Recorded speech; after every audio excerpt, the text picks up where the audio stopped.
नमस्कार दोस्तों। इस वीडियो में हम डिस्कस करेंगे कि कैल्सिजॉइंट D3 शॉर्ट सिरप का उपयोग किन कंडीशंस में किया जाता है, कैल्सिजॉइंट D3 शॉर्ट सिरप को कैसे लेना चाहिए और कैल्सिजॉइंट D3 सिरप की वजह से क्या साइड इफ़ेक्ट्स हो सकते हैं। और यह भी डिस्कस करेंगे कि कैल्सिजॉइंट D3 सिरप को लेते समय क्या-क्या सावधानियां रखनी चाहिए। कैल्सिजॉइंट D3 एक ब्रांड नेम है। कैल्सिजॉइंट D3 सिरप की 5 मिलीलीटर की बोतल के अंदर salt composition cholecalciferol 60,000 international unit होता है। विटामिन D3 को कॉलेकैल्सिफेरॉल के नाम से भी जाना जाता है। कैल्सिजॉइंट D3 सिरप का उपयोग शरीर में विटामिन डी की कमी को दूर करने के लिए किया जाता है। विटामिन डी शरीर में कैल्शियम के अवशोषण में मदद करता है। शरीर में विटामिन डी की कमी होने पर भी कैल्शियम की कमी हो सकती है, क्योंकि विटामिन डी शरीर में कैल्शियम के अवशोषण में मदद करता है और शरीर में विटामिन डी की कमी होने पर शरीर भोजन से कैल्शियम का अवशोषण अच्छी तरह से नहीं कर पाता है,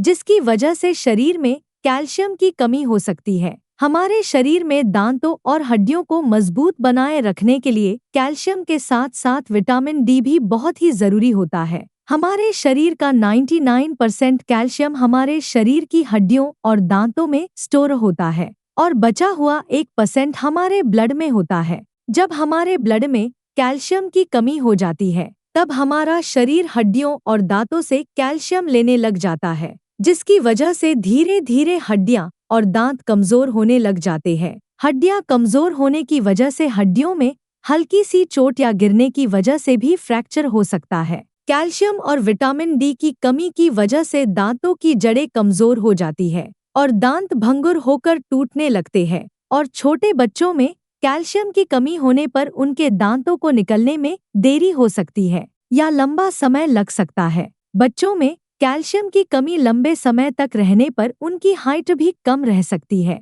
और शरीर में कैल्शियम और विटामिन डी की कमी होने पर शरीर की हड्डियों और जोड़ों में दर्द रहने की समस्या भी हो सकती है। इसके अलावा ऑस्टियोमैलेसिया होने पर, ऑस्टियोपोरोसिस होने पर या बच्चों में रिकेट्स होने पर भी डॉक्टर कैल्सिजॉइंट D3 सिरप को लेने की सलाह दे सकता है। रिकेट्स होने पर बच्चों की हड्डियां कमजोर होकर टेढ़ी मेढ़ी हो जाती है और ऑस्टियोमैलेसिया होने पर हड्डियां कमजोर हो जाती है और शरीर के जोड़ों, हड्डियों व मांसपेशियों में दर्द रहने की समस्या हो जाती है। किडनी की बीमारी से पीड़ित व्यक्तियों में कैल्शियम और विटामिन डी की कमी को होने से रोकने के लिए भी डॉक्टर कैल्सिजॉइंट D3 सिरप को लेने की सलाह दे सकते हैं। माँ का दूध पीने वाले छोटे बच्चों में विटामिन डी की कमी हो सकती है, क्योंकि माँ के दूध में विटामिन डी की मात्रा बहुत कम होती है। इसलिए माँ का दूध पीने वाले बच्चों में विटामिन डी की कमी को पूरा करने के लिए डॉक्टर विटामिन डी और कैल्शियम की ड्रॉप्स दे सकता है। दोस्तों, अगर आपको वीडियो पसंद आ रहा है तो कृपया वीडियो को लाइक करना व चैनल को सब्सक्राइब करना न भूलें। साइड इफ़ेक्ट्स की बात करें तो वैसे तो सही डोज में कैल्सिजॉइंट D3 सिरप को लेने पर ज़्यादातर व्यक्तियों में कैल्सिजॉइंट D3 सिरप की वजह से कोई साइड इफ़ेक्ट्स नहीं होते हैं। लेकिन यदि किसी व्यक्ति को कैल्सिजॉइंट D3 सिरप को लेने के बाद कोई भी असामान्य लक्षण होता है, तो आपको तुरंत ही डॉक्टर से परामर्श लेना चाहिए। ज़्यादा डोज में कैल्सिजॉइंट D3 सिरप को लेने की वजह से शरीर में विटामिन डी और कैल्शियम का स्तर अधिक हो सकता है। शरीर में विटामिन डी और कैल्शियम का स्तर ज्यादा होना भी नुकसानदायक होता है। अब हम डिस्कस करेंगे कि कैल्सिजॉइंट D3 सिरप को कैसे लेना रिकमेंडेड होता है। कैल्सिजॉइंट D3 सिरप को खाना खाने से पहले भी लिया जा सकता है और खाना खाने के बाद भी लिया जा सकता है, लेकिन कैल्सिजॉइंट D3 सिरप को खाना खाने के बाद लेना ज्यादा अच्छा होता है।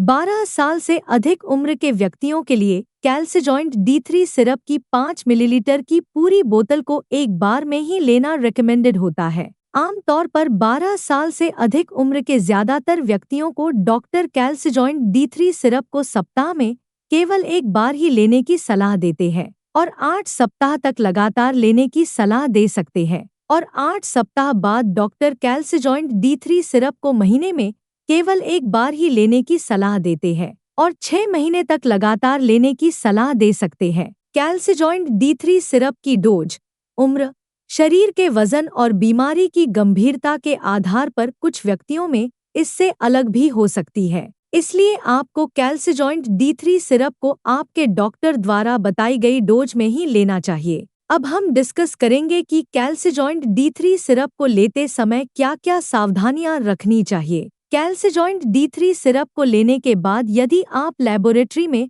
कोलेस्ट्रॉल की जांच करवाते हैं, तो कोलेस्ट्रॉल टेस्ट के परिणाम प्रभावित हो सकते हैं। प्रेग्नेंट महिलाओं और स्तनपान करा रही महिलाओं के लिए ज्यादा हाई डोज में विटामिन डी को लेना रिकमेंडेड नहीं है। इसलिए जरूरत पड़ने पर डॉक्टर प्रेग्नेंट महिलाओं और स्तनपान करा रही महिलाओं को कम डोज में विटामिन डी के सप्लीमेंट्स लेने की सलाह दे सकता है। इसलिए प्रेग्नेंट महिलाओं और स्तनपान करा रही महिलाओं को डॉक्टर की सलाह के अनुसार ही कैल्सिजॉइंट D3 सिरप को लेना चाहिए। वीडियो को देखने के लिए आपका धन्यवाद। अगर आपको वीडियो पसंद आया तो प्लीज वीडियो को लाइक कर देना, चैनल को सब्सक्राइब कर लेना और अगर आपका कैल्सिजॉइंट D3 सिरप से संबंधित कोई प्रश्न है तो आप कमेंट करके पूछ सकते हैं।